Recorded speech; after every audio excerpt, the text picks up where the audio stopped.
When we think of Scotland, what comes to mind? Probably misty highlands, right? Tartan-clad warriors, maybe a scene from a movie. But those romantic legends, they cover up a really brutal history of blood feuds and betrayal. So in this explainer, we're going to pull back that curtain and look at the violent conflicts that really forged the nation we know today. This has been going on forever. Think all the way back to when the Romans built Hadrian's Wall. They were trying to keep out the quote-unquote wild people of the north. And as this quote shows, those stories just got bigger and bigger over time. They went from tales of fierce warriors to epic sagas of actual giants and monsters. It's a mythology that, let's be honest, still fascinates us today. So, this is the big question we're tackling. We're going to peel back all those layers of myth to get to the complicated and often really tragic reality of what life was like in the Highlands. How did these huge, powerful legends end up shaping real-world politics? And what was the ultimate price for all that loyalty and rebellion? Okay, to even begin to understand this period, we first have to get our heads around the single most important part of Highland society, the clan.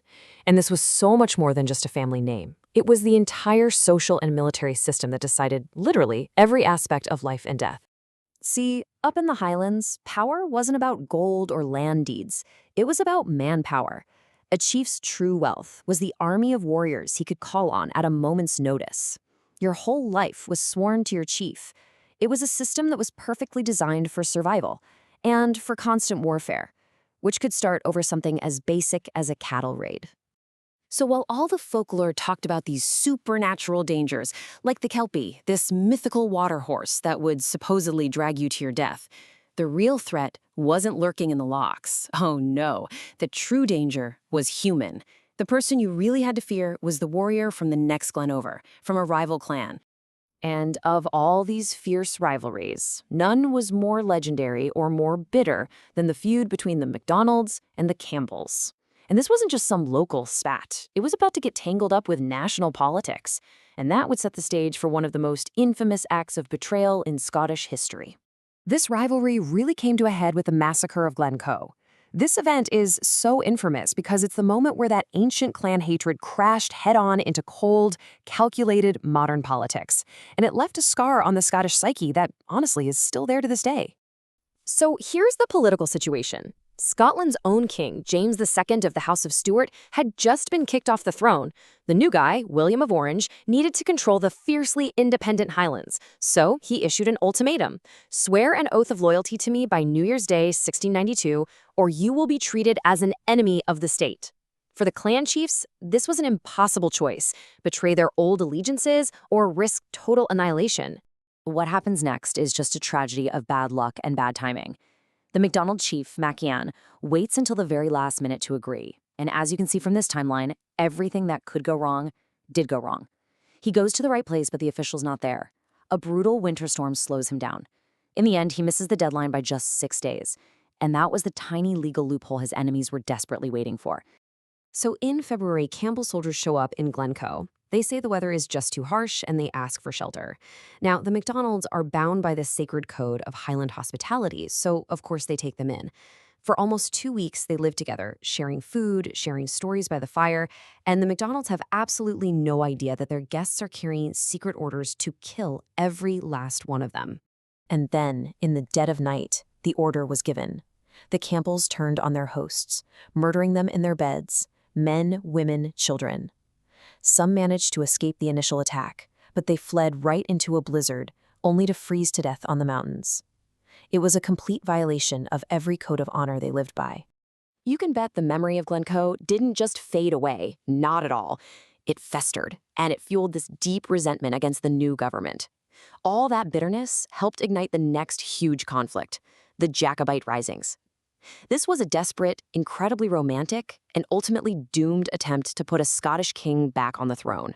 So the cause belonged to the Jacobites, which comes from Jacobus, the Latin name for James. Their goal was pretty simple: put a Scottish king from the House of Stuart back on the British throne. For a lot of the Highlanders, this wasn't just about politics, it was about their cultural identity and about pushing back against what they saw as foreign rulers.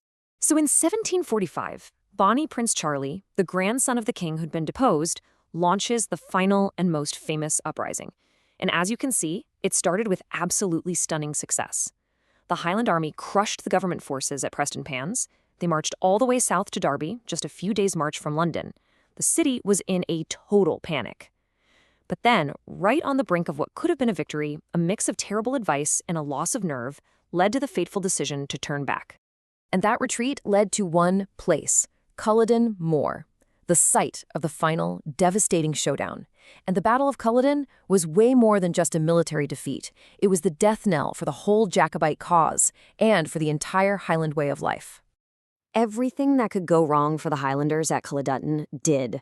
They were totally exhausted after that long retreat, and crucially, the battle was fought on flat, boggy moorland. This was the absolute worst kind of terrain for their famous Highland charge, but it was perfect for the disciplined musket fire and cannon of the British Army. The battle itself was a slaughter, but what came after was even worse. The British commander's order was chillingly clear: no quarter to be given. That meant no mercy. The wounded were hunted down and killed where they lay. This wasn't just about winning a battle anymore. This was about annihilation.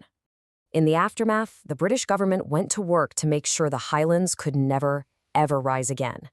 They systematically dismantled the culture. The clan system was abolished. You couldn't wear tartan. You couldn't even play the bagpipes. They were declared an instrument of war. This wasn't just suppression. This was a calculated attempt to completely erase a way of life. So, this all brings us to today. We're left with this romantic heritage of tartan and heroism, but it's all built on a foundation of unbelievable violence. And this creates this fascinating tension right at the heart of modern Scottish identity, this constant conflict between history and heritage. So yeah, the stories of brave Highlanders and magical Kelpies are what we often remember. But it's the very real history, the betrayal at Glencoe, the slaughter at Culloden, that truly shaped the nation's political and cultural DNA. You could say the heritage is the story we choose to tell, but the history is the scar it leaves behind. And that's the question we're left with. When a nation's history is written in blood and betrayal, how does it choose to remember its past? It's a question that forces us all, really, to think about how we remember our own histories and what those choices say about who we are today.